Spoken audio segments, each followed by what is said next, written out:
హనుమంతుడి సూక్ష్మమైన చెవులకి ఎవరో ఏడుపు గొంతు వినిపించినట్లయింది. అతను ఏకాగ్రతగా వినసాగాడు. అది గమనించిన మిగిలిన నలుగురు కూడా చెట్లెక్కి చుట్టూతా పరిశీలించసాగారు. ఇంతలో ఆ ఏడుపు కొంచెం దగ్గరయ్యింది.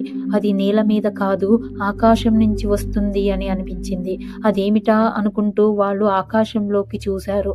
ఎక్కడో దూరాన రాక్షస చిహ్నాలు కల రథమేదో కనిపించింది. అది మళ్ళీ వాలి పన్నాగమేనేమో అనుకుంటూ 5గురు ఒక చోట చేరి అవసరమైతే ఎదురు దాడికి సిద్ధంగా ఉన్నారు. ఆ ఏడుపు ఇంకా దగ్గరయ్యింది. ఆ ఏడుపు మధ్యలో ఏదో రామ లక్ష్మణ అన్నట్టు వినిపిస్తోంది.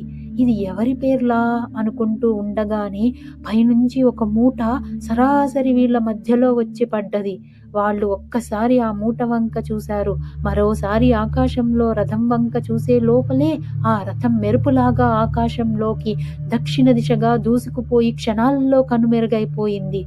చూసినంతలో ఆ రథంలో ఉన్నది రావణాసుడిలాగా ఉంది. అయినా ఈ రావణాసుడికి ఈ వయసులో ఇదేం బుద్ధి అనుకుంటూనే సుగ్రీవుడు, హనుమంతుడు ఆ మూట వంక జాగ్రత్తగా పరిశీలించారు. దాన్ని విప్పబుద్ధి కాలేదు.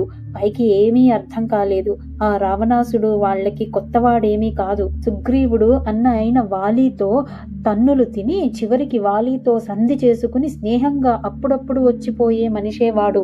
సుగ్రీవుడు అంతకు ముందు రావణాసురుడితో ఎప్పుడూ తలపడి ఉండలేదు. కానీ అతను వాలి అంతటి వాడే. రావణాసుడిని పట్టుకుని ఒక ఊపగలవాడే. అయితే మాత్రం తన పరిస్థితి ఇప్పుడు ఇలా ఉండగా తనకి గోలెందుకు అనుకున్నాడు సుగ్రీవుడు.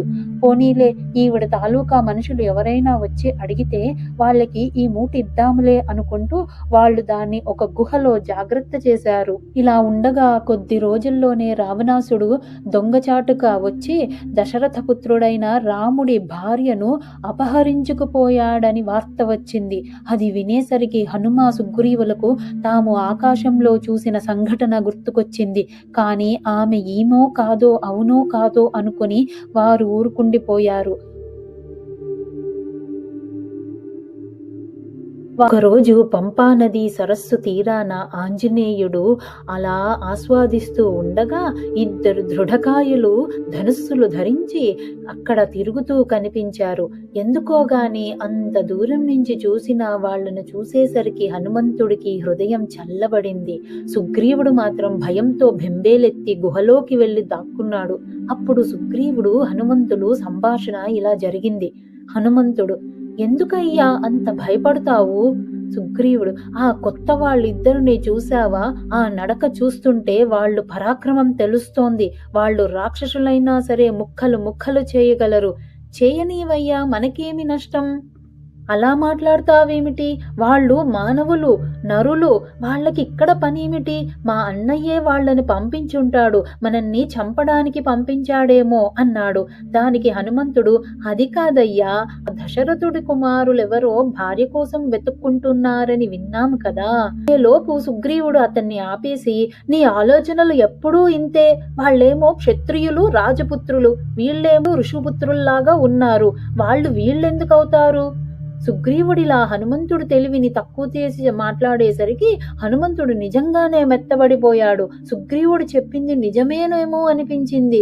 తాను కూడా వణికిపోసాగాడు. అప్పుడు సుగ్రీవుడు మెల్లిగా తేరుకుని: హనుమా, మనం మరీ అంత భయపడిపోనక్కర్లేదు. నువ్వు మంచి మాటకారివి. మాటల్లో ఎదుటి వాళ్లను బుట్టలో వేయగలవు. పైగా నీ దగ్గర రూపాలు మార్చగల శక్తి ఉంది. అందుకనే నువ్వు ఈ రూపం కాకుండా చదువుకునే బ్రహ్మచారి రూపం వేసుకో. ఆ రూపంలో వాళ్ళిద్దరి దగ్గరికి వెళ్ళి, ఇక్కడ మతంగాని ఆశ్రమం ఉంది కదా, అక్కడ చదువుకునే బ్రహ్మచారినని చెప్పుకోవచ్చు. ఆయన మనకు గురువే కనుక ఇది అసత్యం కూడా కాదు. అలా చెప్పి మెల్లిగా వాళ్లతో మాట కలుపు. వాళ్ల విషయం ఏమిటో రాబట్టు. వాళ్ళు మా అన్నయ్య పంపిన వాళ్ళైతే ఉపాయంగా వాళ్ళని దారి తప్పించు. మా అన్నయ్యతో సంబంధం లేని వాళ్ళైతే వాళ్లను మెల్లిగా నా దగ్గరికి తీసుకురా. వాళ్లను మన పక్షంలో ఉంచుకుంటే మనకెందుకైనా పనికి రావచ్చు. ఇలాంటి పనులు చేయటంలో నీ నేర్పు అసాధ్యం, అమోఘం అన్నాడు. ఆ మాటలు వినేసరికి హనుమంతుడిలో చాకచక్యం నిజంగానే బయటికి వచ్చేసింది. ఆయన ఒక పేద విద్యార్థి వేషం వేసుకుని ఆ కొత్త మనుషుల దగ్గరికి వెళ్ళాడు. మెల్లిగా మాట కలిపాడు. వాళ్ళని ఆచూకీ లాగాలని ప్రయత్నం చేశాడు. మీరెవరండి? మునికుమారుల్లాగా ఉన్నారు కదా, చేతుల్లో ఈ బాణాలేమిటి? ఇదేదైనా ఒక రకము తపస్సా అని అమాయకంగా అడిగాడు. మీరెక్కడ కందమూలాలు తింటారండి? మీ కండలు ఎలా వచ్చాయి అన్నాడు. మా పక్క అంత బలిష్టమైన కందమూలాలు పళ్ళు ఉండవండి, మీరు వాటి కోసమే తిరుగుతున్నారా అన్నాడు. ఇలా హనుమంతుడు ఎన్ని రకాలుగా మాటలు కలుపుదామని చూసినా ఆ కొత్త వాళ్ళు మనుషులో రాళ్ళో గాని అవుననరు కాదనరు, నవ్వి ఊరుకుంటారు. కనీసం ఈ కథేమిటయ్యా అని కూడా అనరు. వాళ్ళు లోపల చాలా ఆలోచిస్తున్నారని, తన ప్రతి మాటను ప్రతి చర్యను ముఖ కవలికలను బహులోతుగా చూస్తున్నారని హనుమంతుడికి అర్థమయ్యింది. అయినా హనుమంతుడు వాగుడు ఆపలేదు. ఆ మాటల్లో మెల్లిగా సుగ్రీవుడు ప్రసక్తి తెచ్చాడు, వాలి ప్రసక్తి కూడా తెచ్చాడు. అయినా వాళ్ళిద్దరూ ఏమీ మాట్లాడలేదు. దాంతో వీళ్ళకి సుగ్రీవుడి మీద ప్రత్యేక ఆసక్తి లేదేమో అనిపించింది. ఇదిలా ఉండగా హనుమంతుడికి ఆ ఇద్దరిలో పెద్దవాడిని చూసేసరికి ఎందుకో తెలియదు కానీ గుండె ఒకటే కరిగిపోతున్నట్టుగా ఉంది. ఎందుకో ఆయనతో ఇలాంటి డొంక తిరుగుడు మాటలు మాట్లాడబుద్ధి కాలేదు. ఒక్క పక్క లౌక్యపు మాటలు మాట్లాడుతూనే హనుమంతుడు లోపల ఆ పెద్దాయన గురించి గాఢంగా చింతన చేస్తున్నాడు. అతను ఒక జ్యోతిస్వరూపంలా భావిస్తున్నాడు. ఆయనను చూసి ఆయన హృదయం కరిగిపోతుంది. ఇలా ఆలోచిస్తూ ఉండగా మెల్లిమెల్లిగా హనుమంతుడి మనస్సు పూర్తిగా మారిపోయింది. ఆ మాటల్లో వాలి ప్రసక్తి కూడా తీసుకొచ్చాడు. ఆయన వాలి సుగ్రీవుల కలహం కథ సూటిగా చెప్పేసి ధర్మమంతా సుగ్రీవుడి పక్షానే ఉంది అని వాలి పరమ మూర్ఖుడు గర్విష్ఠి అనేశాడు. అయినా ఆ పెద్ద మనుషులు ఉలకలేదు పలకలేదు. ఇక హనుమంతుడికి ధైర్యం వచ్చింది. ఆ సుగ్రీవుడు ఈ కొండ మీదే ఉన్నాడండి, నేను ఆయన మంత్రిని, నన్ను హనుమంతుడు అంటారు, వాయుపుత్రుణ్ణి, నేను వానరుణ్ణే, మంత్రబలం వల్ల మారువేషంలో తమ దగ్గరికి వచ్చాను అని బల్లున నిజం చెప్పేశాడు. ఇలా హనుమంతుడు నోటి వెంట నిజం వచ్చేసరికి కొత్త వాళ్లల్లో పెద్దాయన మొహం చాటంత అయ్యింది. అది చూడంగానే హనుమంతుడు పొంగిపోయి, మా సుగ్రీవుడు మహారాజు తమతో స్నేహం కోరుకుంటున్నాడండి, ఒక్కసారి మా కొండ మీదకి రండి అని వినయంగా నమస్కరించాడు. ఈ మాటలకి పెద్దాయన పెదవుల మీద పండు వెన్నెల వంటి నవ్వు మలిచింది. ఈయన తన తమ్ముడు వైపు తిరిగి, లక్ష్మణ, మనము ఎవరి కోసం వెతుక్కుతున్నామో ఆ సుగ్రీవుడు మంత్రి మన దగ్గరికి వచ్చాడు, అతనితో నువ్వు మాట్లాడు. ఈ హనుమంతుడు సామాన్యుడు కాదు, మహాపండితుడులాగా కనిపిస్తున్నాడు అన్నాడు. అప్పుడు లక్ష్మణుడు, ఆ సుగ్రీవుడు గురించి విన్నాం, ఆయన చెప్పినట్లు చేద్దాం అనుకుంటున్నాము అంటూ తాము వనవాసానికి వచ్చిన కథంతా వినిపించి సీతాపహరణం సంగతి విశేషంగా చెప్పి, కబంధుడు అనే రాక్షసుడు దారిలో కనిపించాడని, రాముడు కృప వల్ల శాపం తీరిపోయి అతను గంధర్వ స్వరూపం పొందాడని, ఆ సందర్భంలోనే అతను సుగ్రీవుడు గురించి మంచి మాటలు చెప్పాడని కూడా చెప్పి చివరికి ఇలా అన్నాడు, మా అన్న రఘువంశ సంభూతుడు, ధర్మాత్ముడు, సర్వలోకాలకు తాను శరణివ్వదగ్గవాడు, అట్టి ఇతడు ఇప్పుడు సుగ్రీవుడిని శరణు పొందుతున్నాడు. లక్ష్మణుడిలా చెప్పి కన్నీరు కార్చేశాడు. అప్పుడు హనుమంతుడు వాలి సుగ్రీవుల వైరం గురించి చెప్పి వివరించి వారిద్దరిని సుగ్రీవుడి దగ్గరికి తీసుకువెళ్ళాడు. పరస్పర పరిచయాలయ్యాక హనుమంతుడు అగ్నిసాక్షిగా రామ సుగ్రీవుల చేత స్నేహం చేయించాడు. సుగ్రీవమిత్రం పరమం పవిత్రం సీతాకలత్రం నవమేఘగాత్రం కారుణ్యపాత్రం శతపత్రనేత్రం శ్రీరామచంద్రం సతతం నమామి. సంసారపారం నిగమ ప్రచారం ధర్మావతారం హృతభూమిభారం సదా వికారం సుఖసింధుసారం శ్రీరామచంద్రం సతతం నమామి. జయ శ్రీరామ్. ఆ తరువాత సుగ్రీవుడిలా అన్నాడు, తన భార్యని అపహరించి తన అన్న వాలి తనను చంపాలని చూస్తున్నాడని, తనకు అభయం ఇమ్మని సుగ్రీవుడు రాముణ్ణి ప్రార్థించాడు. రాముడు వాలిని సంహరించి నీ భార్యను నీకు అప్పగిస్తాను అని అభయం ఇచ్చాడు. అప్పుడు సుగ్రీవుడు, రామా, నీ భార్య సీత రావణాసుడు ఎత్తుకుపోయాడని తెలిసింది. నేనామెను తెచ్చి నీకిస్తాను. ఈ మధ్యే ఆకాశంలో ఒక స్త్రీ ఎవరో ఎత్తుకుపోతుండగా ఆమె రామా లక్ష్మణ అని అరుస్తూ తన ఆభరణాలు మూట గట్టిగా కట్టి మా దగ్గర విసిరింది. అవి నువ్వు చూడు అని చెప్పి ఆభరణాలు చూపించాడు. రాముడు ఆ ఆభరణాలు చూస్తూనే మూర్ఛపోయాడు. అప్పుడు లక్ష్మణుడు వాటిని చూసి, ఈ భుజకీర్తులు నాకు తెలియవు, ఈ దిద్దులు నాకు తెలియవు. రోజూ పాద నమస్కారం చేస్తూ ఉంటాను కనుక ఈ కాలి అందెలు మాత్రం నాకు తెలుసు అన్నాడు. అవి చూసి గుర్తుపట్టాడు. కొద్దిసేపటికి రామలక్ష్మణులు ఇద్దరూ తేరుకున్నారు. ఆ సమయం కనిపెట్టి సుగ్రీవుడు మాట మార్చడం కోసం అవ్వి ఇవ్వి మాట్లాడి మళ్ళీ తన గోడు చెప్పుకోసాగాడు. ఆ మాటల్లో అతను వాలి పరాక్రమం గురించి మళ్ళీ వివరించసాగాడు. ఆ వాలి ఒక్కసారి దుందుభి అనే రాక్షసుణ్ణి సంహరించి వాడి శరీరాన్ని 10 మైళ్ళు దూరంలో పడేటట్టు విసిరాడు. పర్వతాకారంగా ఉన్న వాడి శరీరము ఋష్యమూక పర్వతం మీద మతంగముని ఆశ్రమం పక్కన పడింది. ఆ ముని కోపగించి, నువ్వు ఇటువైపు వస్తే నీ తల పగిలిపోతుంది అని శాపమిచ్చాడు.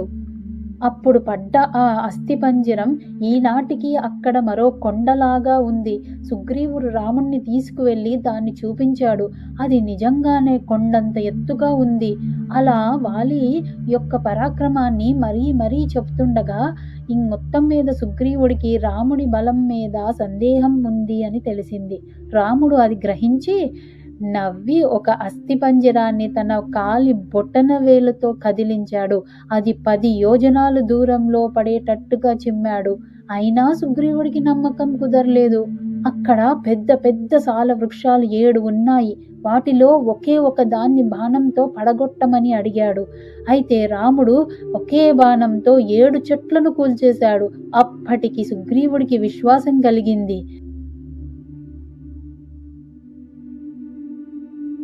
ఆ తర్వాత వాళ్ళు నలుగురు కాసేపు అనంతర కర్తవ్యాన్ని గుర్తించి చర్చించుకున్నారు. ఆ చర్చలో రాముడు ఒక ప్రణాళిక చెప్పాడు.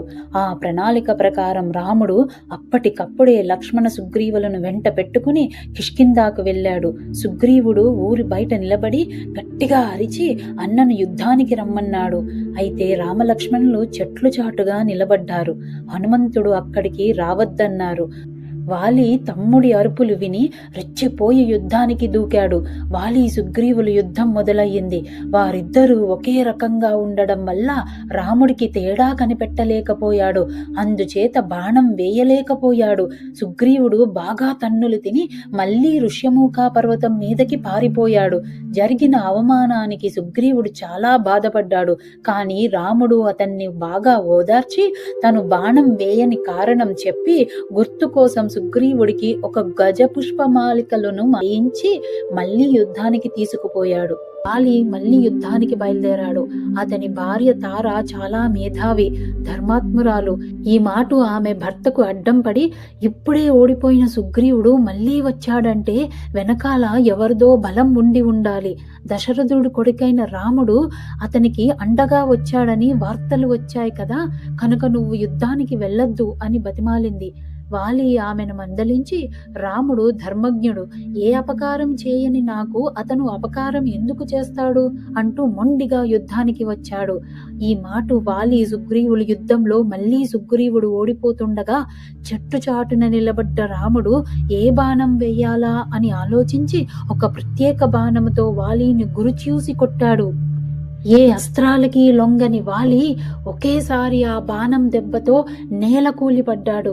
క్షణాల్లో జరిగిపోయింది. వాలి పడిపోతుండగానే రాముడు అతని దగ్గరికి వచ్చి ఎదురుగా నిలబడ్డాడు. అప్పుడు వాలి రాముడి మీద దోషాలు అపరణ చేశాడు. వాటికి రాముడు ఘాటుగా సమాధానం చెప్పాడు. దానితో వాలి తేరుకుని తారను అంగదుడిని రాముడికి అప్పజెప్పి తన మెడలో ఉన్న ఇంద్రదత్తమైన మణిమాల సుగ్రీవుడికిచ్చి బాధతో మూలుగుతూ శ్రీరాముణ్ణి స్తుతించాడు. అలా శ్రీరాముడు ధ్యానిస్తూనే వాలి ప్రాణాలు వదిలాడు. ఆ సన్నివేశాన్ని చూసిన సుగ్రీవుడు దుఃఖంతో మునిగిపోయి ఆత్మహత్య చేసుకుంటానని కూర్చున్నాడు. మరో పక్క వాలి పత్ని అయిన తార ఘోరంగా విలపిస్తూ నన్ను కూడా చంపేయి రామా అంటూ ఏడవసాగింది. కొంతసేపు అయిన తర్వాత రాముడే స్వయంగా అందరి దగ్గరికి వెళ్ళి అందరికీ బోధ చేస్తూ ఓదార్చాడు. ఈ తారను ఓదార్చడం రాముడి వల్ల కూడా కాలేదు. అప్పుడు రాముడి సూచన మేరకు హనుమంతుడు ముందుకు వచ్చి తారను మందలిస్తూ అద్భుతమైన రీతిలో ఓదార్పులు పలికాడు. ఆ సందర్భంలోనే అశోచ్య నన్ను శోచస్త్వం అన్నాడు. ఆ వాక్యాన్ని ప్రయోగించింది నువ్వు తత్వశాస్త్రం తెలిసిన దానివి, ఎవరి కోసం ఏడవడం తగదో వారి కోసం ఏడుస్తున్నావు అని ఆ వాక్యానికి అర్థం. హనుమంతుడు ప్రజ్ఞ ఇక్కడ తెలుస్తుంది. అతను చేసిన ఉపదేశంతో పూర్తిగా దుఃఖ విముక్తురాలయ్యింది తార.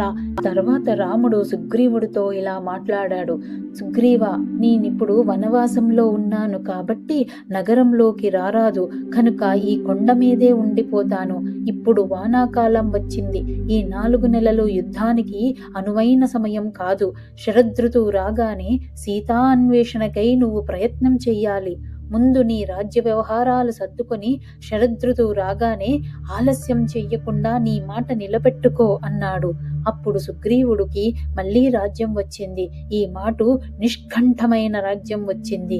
మళ్ళీ హనుమంతుడు ప్రధానమంత్రి అయ్యాడు. హనుమంతుడి తెలివి వల్ల ఆ రాజ వ్యవహారాలు త్వరలోనే స్థిరపడ్డాయి. ఇక సుగ్రీవుడు రాజభోగాల్లో పడి శరదృతువు వచ్చినా రాముడి మాట తలపెట్టలేదు. హనుమంతుడు ఈ విషయంలో లోలోపల గిలగిలలాడాడు. అయితే కాని రాజుని తాను ఎలా హెచ్చరించగలడు? హనుమంతుడు ఈ సంకటంలో పడి ఏమీ చేయలేక ఊరుకున్నాడు. అప్పుడు రాముడు లక్ష్మణుడి చేత సుగ్రీవుడికి కబురు పంపాడు. అప్పుడు హనుమంతుడు మొదలైన వారు ఈ సందు చూసుకుని సుగ్రీవుణ్ణి గట్టిగా మందలించారు. సుగ్రీవుడు నానా దేశాలలో గల వానరులను పిలిపించాడు. సీతా అన్వేషణకై బయలుదేరమని చెప్పాడు. 4 గుంపులుగా చేసి 4 దిక్కులకి పంపించాడు. పంపేటప్పుడు ఆయా దిక్కుల్లో ఉండే దేశ విశేషాలన్నీ సుగ్రీవుడు వర్ణించి చెప్పాడు. దక్షిణ దిక్కుగా హనుమంతుడు, జాంబవంతుడు, నీలుడు, అంగదుడు, ఇతర ముఖ్యమైన వారు వీరులను పంపించాడు. సీతాదేవిని రావణాసుడే ఎత్తుకుపోయాడని ఖాయమైంది కనుక ఆ దిక్కుకు తన సైన్యం అతి ముఖ్యమైన వాళ్ళని కేటాయించాడు సుగ్రీవుడు.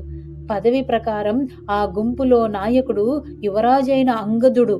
కాని ఆ గుంపులో హేమాహేమీలంతా ఉన్నారు. వాళ్లల్లో హనుమంతుడే అందరి దృష్టిలో నాయకుడు.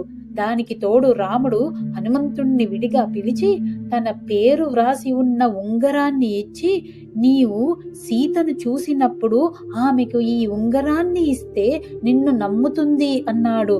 రాముడు అక్కడితో ఆగలేదు. హనుమా, నేను నీ మీదే ఆధారపడి ఉన్నాను. నీ పరాక్రమమంతా ఉపయోగించి సీత దొరికేటట్లు చెయ్యి అన్నాడు. అలా హనుమంతుడు కల్మషం లేని భక్తితో రాముడు పాదాలను తాకి నీ ఆజ్ఞ ప్రభు అన్నాడు. ఇక సుగ్రీవుడు వానర వీరులందరూ సమావేశపరిచి 1 రోజుల్లో అన్వేషణ పూర్తి చేసుకుని తిరిగి రాకపోతే మీ తలకాయలు తీసేస్తా అని శాసించాడు. అందరూ సరే అని బయలుదేరారు.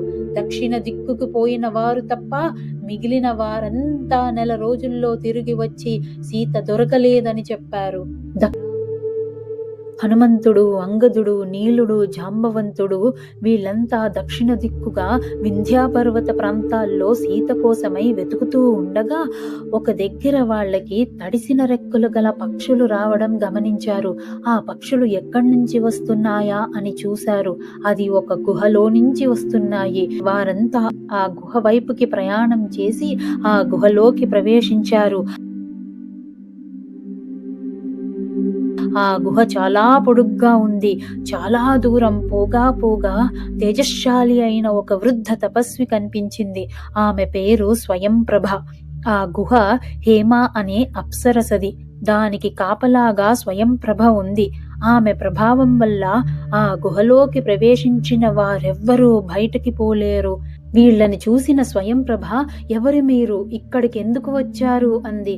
అయితే హనుమంతుడు, మేమంతా రామకార్యం కోసమై సీతాన్వేషణ చేస్తూ వింధ్యాపర్వతాల్లో తిరుగుతూ ఇక్కడ ఈ గుహలోకి వచ్చాము అని చెప్పాడు. దానికి స్వయంప్రభ, వీరంతా రామకార్యం కోసం వచ్చారని తెలుసుకుని వీరందరినీ కళ్ళు మూసుకోమని చెప్పింది. తన తపశ్శక్తితో గుహ బయటికి చేర్చింది. అప్పటికే నెల గడువు దాటిపోయింది. అందువల్ల అందరూ అక్కడే ప్రాయోపవేశం చేద్దామని అంగదుడు ప్రతిపాదించాడు. అప్పుడు హనుమంతుడు వాళ్ళని ఓదార్చాలని చూశాడు. కానీ ఎవ్వరూ వినలేదు. ఇంతలో ఆ ప్రాంతాలలో ఉన్న సంపాతి అనే గ్రద్దరాజు, అతను జటాయు యొక్క అన్న, ఈయన వీరిని మింగాలనుకుని దగ్గరికి వచ్చాడు. అప్పుడు అంగదాదులు భయపడి, రామకార్యం చేయలేకపోయాము, జటాయువులాగా రామకార్యం కోసం ప్రాణాలివ్వలేకపోయాము అంటూ బిగ్గరగా బాధపడసాగాడు. తన తమ్ముడైన జటాయువు మరణించాడనే మాట చెవిన వినపడేసరికి సంపాతి దుఃఖించి వాళ్ళ వివరాలన్నీ అడిగి తెలుసుకుని తన గ్రద్ద చూపులతో గమనించి సీత లంకలో ఉందని, రావణాసుడు ఆమెను ఎత్తుకుపోతుండగా తాను చూశానని వారికి చెప్పాడు. వానరులంతా దక్షిణ సాగరం యొక్క ఉత్తర తీరానికి చేరి సముద్రాన్ని దాటేందుకు ఎవరెంత దూరం ఎగరగలరో చెప్పుకోసాగారు. అంగదుడు 100 యోజనాలు దూకగలను, కానీ తిరిగి రాలేను అన్నాడు. హనుమంతుడొక్కడు మాత్రం కొండ మీద కూర్చుని ఏకాంతంగా రామజపం చేస్తూ ఉండిపోయాడు. అయితే అది చూసిన జాంబవంతుడు హనుమంతుడి దగ్గరికి వెళ్ళాడు. హనుమంతుడితో ఇలా మాట్లాడసాగాడు. హనుమా, ఇప్పుడు ఈ రామ కార్యం చేయగల శక్తి నీకొక్కడికే ఉంది. ఈ సముద్రాన్ని దాటే శక్తి నీకొక్కడికే ఉంది. నువ్వు తలుచుకుంటే నీకు అసాధ్యమైనది ఏదీ లేదు. నువ్వు ఈ సముద్రాన్ని దాటగలవు. వెళ్ళి సీతను కనిపెట్టు అని చెప్పి ఆయన శక్తులన్నీ ఆయనకి గుర్తు చేశాడు. ఆయన శక్తులన్నీ ఒక్కసారిగా గుర్తుకు వచ్చాయి. ఆ గుర్తు రావడంతో ఆయన శరీరాన్ని మొబ్బులు దాకా పెంచేశాడు. అలా పెంచేసి ఇంకా ఎగరడానికి నిశ్చయించుకున్నాడు. అలా ఎగిరే ముందు ఒక్కసారి దేవుళ్ళందరినీ తలుచుకున్నాడు. సీతారామ లక్ష్మణుల్ని తలుచుకున్నారు. ఆయన గురువునైన సూర్యుణ్ణి తలుచుకున్నాడు. అన్ని గణాలని తలుచుకుని ఆకాశంలోకి ఎగరదానికై ఒక్కసారిగా గర్జించి పరుగులు తీశాడు. అలా పరిగెత్తుకుంటూ ఒక మహేంద్రాచల పర్వతం మీదకెక్కి ఆ కొండని తన్ని గాలిలోకి ఎగిరాడు. ఆయన తాకిడికి ఆ కొండ ముక్కలు ముక్కలైపోయింది. ఆ హనుమంతుడి వేగానికి సాగర జలము కాలువలాగా నడిపించింది. ఆయన పెను నీడ సాగరమంతా చాలా భాగము కమ్మేసి ఉంది. చేతులు చాచి కళ్ళను నిలిపి ఆకాశంలో ఎగురుతూ ఉంటే ఆ మబ్బులు కూడా ముక్కలు ముక్కలైపోయినాయి. అలా ఎగురుకుంటూ వెళ్తూ ఉన్నాడు హనుమంతుడు. అలా ఎగురుతున్న హనుమంతుణ్ణి సాగరదేవుడు చూసి చాలా సంతోషించాడు. కానీ కొంచెం భయం కూడా వేసింది. ఇతనికి ఏమన్నా సహాయం చెయ్యాలి అని అనుకుని మైనాక పర్వతం దగ్గరికి వెళ్ళి మైనాకుడితో మాట్లాడసాగాడు. మైనాకుడు హిమవంతుడి పుత్రుడు. రెక్కలు గల కొండ, పైకి కిందకి పక్కకి యథేచ్ఛగా ఎగరగల శక్తిశాలి అతను. సృష్టి ఆదిలో కొండలకు రెక్కలుండేవి. అందువల్ల అవి అప్పుడప్పుడు ఎగిరి తోచిన చోటెల్లా వాలుతూ ఉండేవి. దానితో వేల వేల ప్రజలు దాని కింద పడి పచ్చడి అయిపోతూ ఉండేవాళ్ళు. దేవేంద్రుడు ఇది గమనించి ఆ పర్వతాల వెంట పడి తన వజ్రాయుధంతో వాటి రెక్కల్ని నరికేశాడు. అందుకే ఆయనకి గిరిబిత్ అనే పేరు కూడా ఉంది. మైనాకుడు సముద్రుడితో స్నేహం చేసి ఆ నీళ్ళల్లో దాక్కున్నాడు. పాతాళంలో రాక్షసులు తమ లోకం నుంచి సముద్రంలోకి ఒక ద్వారం కల్పించుకున్నారు. ఆ ద్వారం ద్వారా సముద్రంలోకి వచ్చి తద్వారా బయటకి వచ్చి లోకాలను పీడించేవారు. అయితే సముద్రుడు మైనాకుడికి ఆశ్రయం ఇచ్చి ఆ సముద్రంలో ఉన్న పాతాళ ద్వారాన్ని మూసేయమన్నాడు. దాని మీద కూర్చోమన్నాడు. దాంతో రాక్షసులు వాకిలి మూసుకుపోయింది. అప్పుడు దేవేంద్రుడు, నువ్విక్కడ కదలకుండా ఉన్నంత కాలము నిన్నేమీ చేయను అని చెప్పి వెళ్ళిపోయాడు. ఇప్పుడు సముద్రుడు ఆ మైనాకుడు దగ్గరికి వెళ్ళి ఇలా అన్నాడు. మైనాక, నువ్వు చాలా కాలంగా కదలకుండా కూర్చొని ఉన్నావు కదా, కాసేపు నీ రెక్కలు హాయిగా చాచుకుని ఒక మంచి అవకాశం వచ్చింది. రామకార్యార్థ కోసం హనుమంతుడు ఆశ్చర్యకరమైన సాహసం చేస్తున్నాడు. 100 యోజనాల సముద్రాన్ని ఒకే గూకలో దూకుతున్నాడు. ఎంత యోగబలమున్నా మధ్యలో దమ్ము జారిందంటే సముద్రం పాలైపోతాడు. కనుక ఇప్పుడు నువ్వు అతనికి సహాయం చెయ్యి. ఒక్కసారిగా పైకి పెరుగు. పెద్దగా పెరిగి అతను నీ మీద అలా ఆనించుకుని పైకెళ్లేలాగా చూడు. అప్పుడు ఆయనకి రాముడికి సేవ చేసినట్టు అవుతుంది అన్నాడు. అయితే పైకెగురు పెరుగు అనేసరికి సముద్రుడు ప్రోత్సాహనతో మైనాకుడికి ఆశ పుట్టి ఆకాశంలో హనుమంతుడి దారికి అడ్డంగా పెరిగిపోయాడు. తనకు చూస్తూనే హనుమంతుడు అమ్మయ్య అనుకున్నాడు. కానీ ఏం జరిగిందంటే ఏకాగ్రతతో అనన్యమైన భక్తితో వేగంతో ముందుకి సాగుతున్న హనుమంతుడికి ఉన్నట్టుండి నీళ్ళల్లోంచి పొడుచుకు వస్తున్న వందలాది పర్వత కొండలను చూసేసరికి చాలా విసుగొచ్చింది. చూస్తుండగానే అవి పెరిగి పెరిగి మేఘమండలానికి దాటి చివరికి తాను వెళుతున్న దారికి కూడా అడ్డంగా పెరుగుతుండేసరికి ఇదేదో విఘ్నంలాగా అనిపించింది. కానీ ఆయన వేగాన్ని తగ్గించలేదు. ఆయన వేగాన్ని మరింత పెంచి ఆ కొండలని తన ఛాతీతో బలంగా ఢీకొట్టాడు. దాంతో హనుమంతుడి బలమేమిటో తెలుసుకున్న మైనాకుడు తన పొంగు తగ్గించుకుని ఆ కొండల మీదే మానవాకారంలో కనిపించి, హనుమా సాధు సాధు, నేను నీ హితుడను, నీ స్నేహితుడను అని అన్నాడు. నువ్వు నా మీద విశ్రమించి మళ్ళీ ఎగురితే నీ పని తేలికవుతుంది అని అన్నాడు. ఆ మాటలు విన్న హనుమంతుడు తను స్నేహపూర్వకంగా ఇలా మాట్లాడాడు. మైనాక, నీ స్నేహానికి నేను చాలా సంతోషిస్తున్నాను. సాగరదేవుడు ప్రీతి కూడా సంతోషిస్తున్నాను. కానీ నేను మధ్యలో ఆగే వీలు లేదు. ఆగకుండా రామ బాణంలాగా వెళ్ళిపోతానని వానర వీరుల దగ్గర నేను ప్రతిజ్ఞ చేశాను. అదీగాక సూర్యాస్తమ సమయం అయ్యేలోగా నేను లంకారాజ్యం చేరవలసి ఉంది. కనుక ఏమీ అనుకోకు. నీ మంచి మాటలతో నీ ఆతిథ్యం అందినట్లే నేను భావిస్తాను. నేను స్వీకరించినట్టే నువ్వు భావించు. నాకు ప్రేమతో సెలవివ్వు అన్నాడు. అలా అంటూనే హనుమంతుడు తన కుడి చేతితో మైనాక శిఖరాలను ఒక్కసారి తాకి ఆగకుండా సుడి గాలిలా ముందుకు దూసుకుపోయాడు. ఆకాశంలో దేవతలు ఈ అద్భుత దృశ్యాన్ని చూసి మరింత ఆశ్చర్యపోయారు. అలా సముద్రంలో ఇంకొంచెం ముందుకు వెళ్తూ ఉంటే అక్కడ నాగమాత నివసిస్తుంది. దేవతలందరూ ఆ నాగమాత దగ్గరికి వెళ్ళారు. ఆమె దక్షుడి పుత్రిక. ఆమెకి చాలా తపశ్శక్తి ఉంది. అయితే దేవతలు ఆమెని హనుమంతుణ్ణి పరీక్షించమని కోరారు. దాంతో నాగమాత ఒక్కసారిగా సముద్రంలో నుంచి పైకి పొడుచుకు రావడం మొదలెట్టింది. ఆ ఆకారానికి చేతులు కాళ్ళు ఏమీ లేవు. మొత్తమంతా ఒక తలకాయే. అగ్ని పర్వతం లాంటి కళ్ళు, తోక చుక్కల్లాంటి కోరలు, పాతాళ ద్వారం లాంటి ఒక నోరు, తాటిపట్టె లాంటి నాలిక. అది ఆ ఆకారం. ఘోరంగా ఉన్న ఆ భయంకర రాక్షస శిరస్సుని చూస్తూనే హనుమంతుడికి ఎందుకో భయమే వేయలేదు. హనుమంతుడు ఒక్కసారి తన మనసుని ఏకాగ్రత చేసి చూశాడు. ఆ ఎదుట ఉన్నది ఎవరో కాదు, ఒక దేవతా మహిళ అని అర్థమయ్యింది. ఆయనను పరీక్షించడానికై ఇలా పెరుగుతుంది అని కూడా అర్థమైపోయింది. అయితే ఇంతలో ఆ ఆకారము మాట్లాడసాగింది పిడుగులాగా. హనుమా రా, చాలా కాలం తర్వాత దేవతలు నాకు మంచి ఆహారాన్ని ఇచ్చారు. నిన్ను ఆహారంగా స్వీకరించమని నాకు దేవతల అనుమతి అయ్యింది. కనుక నా నోటిలో నువ్వు పడి తీరవలసిందే. నన్ను తప్పించుకుని వెళ్ళలేవు అన్నది.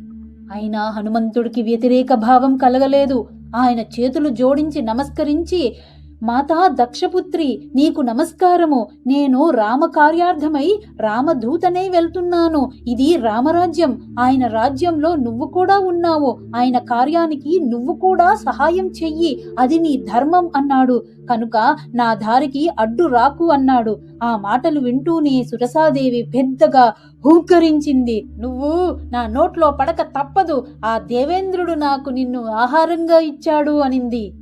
నేను నోరు తెరిస్తే నా నోట్లో పడకుండా తప్పించుకోవడం దేవతలకి కూడా సాధ్యం కాదు అంది. నాకు అలాంటి బ్రహ్మవరాలున్నాయి. కనుక నువ్వెంత, ఇదిగో నోరు తెరుస్తున్నాను, వచ్చి నోట్లో పడు అంది. హనుమంతుడు నాగమాతకి నమస్కరించి, నేను రామకార్యం మీద వెళ్తున్నాను తల్లి. ఆ పని పూర్తయ్యేంత వరకు నేను మధ్యలో ఆగే ప్రసక్తే లేదు. నువ్వు కావాలంటే నేను ఈ పని పూర్తయ్యాక వచ్చి నీ నోట్లో పడతాను అన్నాడు హనుమంతుడు. అయితే దానికి నాగమాత పెద్దగా వికటహాసం చేసింది. సురసాదేవి అలా వికటహాసం చేసి, నాకు వరముంది, నువ్వు నా నోట్లో పడకుండా వెళ్ళలేవు, అందుకే నీ శక్తి ఏంటో చూపించు అని చెప్పింది. దాంతో హనుమంతుడికి ఒక్కసారిగా కోపం కోపం వచ్చి, ఓహో నీకంత గర్వం ఉందా, సరే అయితే ఇదిగో నేనింత పెద్దగా ఉన్నాను కదా, నీ నోరు కొంచెం పెద్దగా చేసుకో. హనుమంతుడు 10 యోజనాలుంటే సురసాదేవి తన నోరుని 20 యోజనాలు చేసింది. అయితే అది చూసి హనుమంతుడు 30 యోజనాలు చేశాడు. అప్పుడు సురసాదేవి 40 యోజనాలకి తెరిసింది. అప్పుడు హనుమంతుడు మరింత వేగం పెంచి ఇంకా పెద్దగా అవుతూ 90 యోజనాలు పరిమితికి పెరిగిపోయాడు. అది చూసిన సురసాదేవి బాగా ఉక్రోషంతో పెద్దగా నోరు చేస్తూ 100 యోజనాలు తెరిసింది. అయితే ఒక్క క్షణములో హనుమంతుడు తన పెద్ద పర్వతాకారం లాంటి రూపాన్ని చిన్న బొటనవేలంతా చేసేశాడు. వెంటనే తన నోట్లోకెళ్ళి అలా అంగట్లో అటు ఇటు ఆడి బయటకి వచ్చేశాడు. అంతే, 2 క్షణాలు తేడా. హనుమంతుణ్ణి చూసి నాగమాత కూడా చిన్నగా చేయబోతుంది, కానీ 2 క్షణాలు ఆలస్యం చేసింది. ఆ తర్వాత ఏం జరిగిందో మనం వచ్చే ఎపిసోడ్లో చూద్దాం. అంతవరకు జై హనుమాన్.